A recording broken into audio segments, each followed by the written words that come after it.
Comment dire c'est une façon de présenter les choses de manière générale, le combat de la France contre le terrorisme et pour la démocratie, qui est, peut-être qu'on peut en parler, qui est épouvantablement fallacieuse, car en réalité, je vais être parfaitement clair là-dessus, la présence militaire française au Mali, en aucun cas, ce n'est pour combattre le terrorisme et pour défendre la démocratie. Ça, c'est de la communication de la part des autorités françaises et de la part de l'armée française, enfin de l'armée française, entendez-moi bien, je parle de l'armée en tant qu'institution, je ne parle pas des soldats. Mais les motifs réels ne sont pas ceux qu'on nous raconte. En fait, mais je voudrais simplement revenir, si vous le voulez bien, sur les motifs invoqués et les motifs réels, parce que ça me paraît important à souligner. D'abord, est-ce que c'est pour combattre le terrorisme islamiste? Ben non. Ça se prouve facilement. Le Qatar est un financeur massif du terrorisme et pourtant, il n'y a pas d'intervention militaire française au Qatar. Vous voyez? Donc, c'est pas ça. Est-ce que c'est pour combattre... Il y a moins de poches de djihadistes au Qatar qu'au Sahel mais je vous parle sur le terrain. En termes de dangerosité, de propagation du terrorisme, le Qatar est infiniment plus dangereux que les combattants du nord du Mali. Vous comprenez? En termes de danger et pourtant, il n'y a pas d'intervention militaire française au Qatar. Donc, c'est pas pour ça. C'est pas non plus pour combattre l'islamisme. Parce que une grande puissance islamiste, dangereusement islamiste aujourd'hui, c'est l'Arabie Saoudite. Et l'Arabie Saoudite, la France lui vend des armes. C'est pas non plus pour rétablir la démocratie ou pour défendre la démocratie au Sahel, parce que, je sais pas vous l'apprendre, au Sahel, l'armée française bombarde les rebelles qui combattent la dictature de Déby au Tchad. Donc la France n'est pas un défenseur de la démocratie au Sahel, ça n'est pas vrai non plus. Donc une fois qu'on a éliminé toutes ces pistes-là, qu'est-ce qui reste comme véritable motif? J'allais vous poser la question. C'est simple, c'est pour protéger l'accès de certaines grandes firmes françaises aux ressources stratégiques du Sahel. Je vais vous prendre deux exemples pour que ce soit... C'est dommage qu'on n'ait pas une carte, ce serait plus clair pour les gens qui regardent. On aurait dû le faire avant, mais peut-être qu'on en a, si on m'entend en régie éventuellement. En fait, si vous regardez la carte du Mali, et puis vous avez la Mauritanie, et puis vous avez... le Niger. Si vous regardez attentivement, au Niger, vous avez Areva qui exploite des gisements d'uranium en particulier pour les centrales nucléaires françaises. Et en Mauritanie, qu'est-ce que vous avez? Vous avez l'exploitation du pétrole par une firme qui est Total.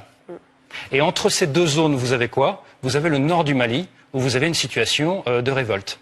Donc oui, effectivement, il y a un intérêt direct qui est de l'ordre de l'accès des ressources, qui est un intérêt donc géoéconomique, si vous me passez l'expression.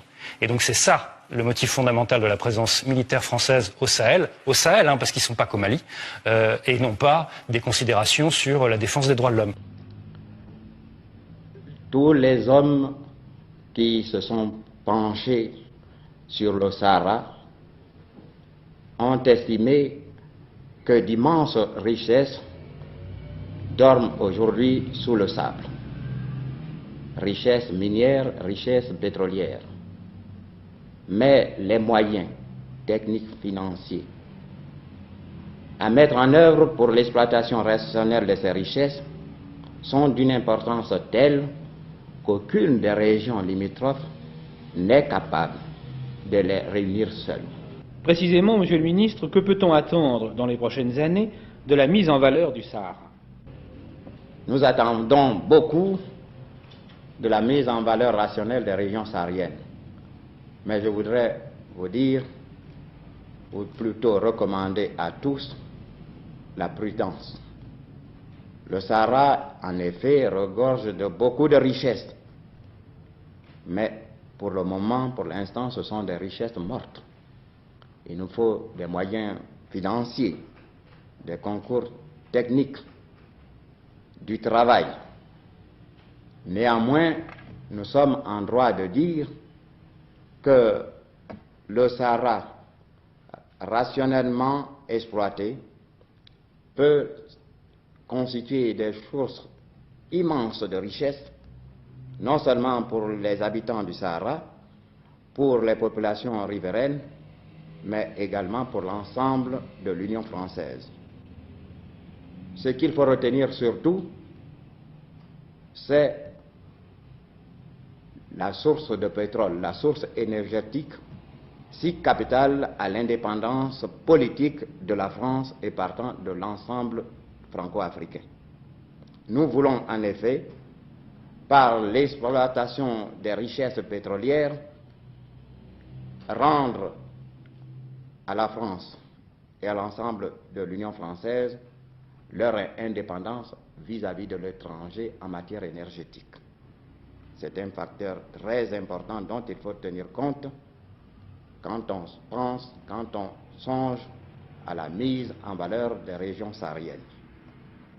Qui aura l'Afrique dominera le monde. C'est une vérité. Parce que qui aura l'Afrique sera maître des matières premières dans le monde.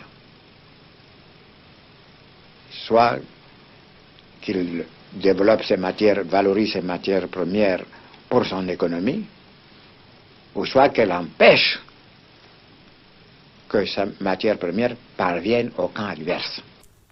Et vous savez que l'histoire de la guerre contre le terrorisme en Afrique, la version officielle, présentée, entretenue, financée à travers des médias, des instituts, des ceci, cela, elle donne très peu d'espace à une expression pour une autre analyse, pour voir autre chose. C'est-à-dire que dans cette guerre du terrorisme, il y a deux points qu'il faut bien voir. C'est-à-dire, c'est quoi réellement cette guerre? Ce qui est agité, comme je dis, l'écran médiatique, là, mettons-le de côté. Regardons concrètement. L'enjeu, c'est quoi d'abord? Parce qu'il faut aussi s'entendre sur cet enjeu dont on ne dit pas. C'est quoi l'enjeu? L'enjeu, c'est quoi, les bandits terroristes, là? Non. L'enjeu, c'est cet espace. Qui part de quoi? Qui part des champs gaziers de l'Algérie, du gaz, que la France prend pour son chauffage, et qui traverse et qui va de l'autre côté, l'autre extrémité, c'est quoi? C'est le Niger, et c'est les mines d'Areva. Mines d'Areva. Les mines d'uranium d'Areva, que la France achète à très bon prix, et 2 ampoules sur 3 en France s'allument et marchent grâce à l'uranium du Niger. Cet espace est sujet aujourd'hui à des convoitises. Ça, c'est indéniable. Aujourd'hui, la Chine est toute puissante, elle arrive. La Turquie est en Libye. Les Russes sont en Libye. L'Iran s'intéresse de plus en plus aux mines d'Areva, aux mines de l'uranium, d'uranium. 3 fois le président iranien a été au Niger pour ils veulent des exploitations d'uranium. Donc la France, elle est inquiète parce que cet espace-là de tout temps, c'était contrôlé par la France. Eux, et surtout, les richesses qui sont dans ces sous-sols exploitées par la France. Même pas exploitées, M. Niang, mais gardées en réserve.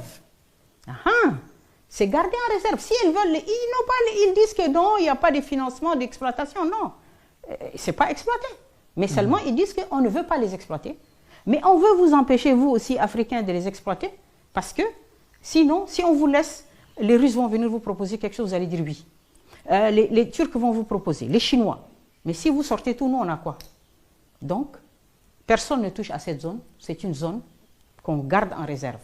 Pour pouvoir justifier nos déplacements, il faut bien justifier que le Mali accepte une base militaire chez lui. Il n'en avait pas. Mais donc, il faut augmenter, articuler et présenter de manière dangereuse cette affaire.